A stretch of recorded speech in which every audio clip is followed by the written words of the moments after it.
Hello, beloved friends. Welcome to Thursday study. Today we are looking at a very, very critical message. Three messages, really.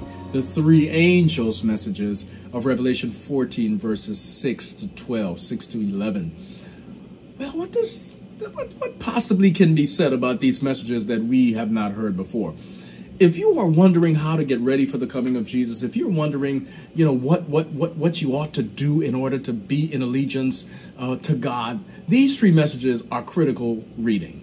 Well, the first angel says in Revelation chapter 14, verses 6 and 7, the angel says, flying in the midst of heaven, having the everlasting gospel to preach to those who dwell on the earth, saying, fear God, give glory to him, for the hour of his judgment has come. We're in a judgment moment.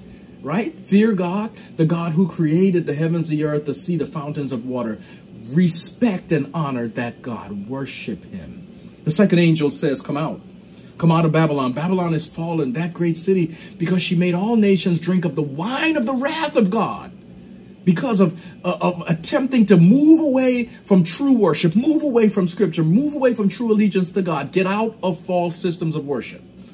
Babylon is fallen.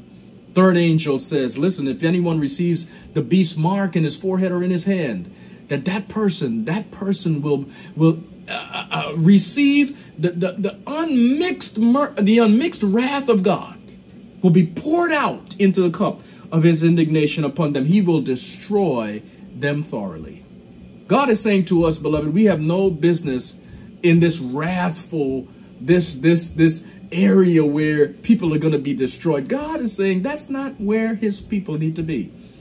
But those who continue in false worship, those who continue not to obey God's commandments and keep his Sabbath, those who say by their actions that they simply do not want to belong to the true God, those people will receive his mark, marked in their thinking. That's what the mark in the forehead means. Marked in their hands, in their doing. So it's both the thought and behavior will be confirmed that they do not want God. They don't want to retain God, as Paul says in Romans chapter 1. They didn't like to retain God in their knowledge.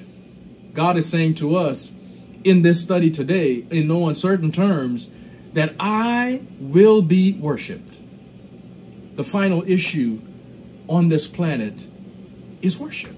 Who will we worship? To whom will we give our honor? To whom will we ascribe holiness? It should only be God. As you study today these three angels' messages, let them warn us. Let them sober us. Let them remind us that God has a people who will worship him, who will honor him. In fact, Revelation 14 and verse 12 says, here is the patience of the saints. Here are the people who keep the commandments of God, and they have the faith of Jesus, not just in Jesus, but the faith of Jesus, the faith that doesn't give up, the faith that doesn't let go, the faith that continues to trial and struggle, just like Jesus did when he went to the cross. Here, those people who don't receive that mark and don't receive that scar on them will have that faith. May God help us to have that faith.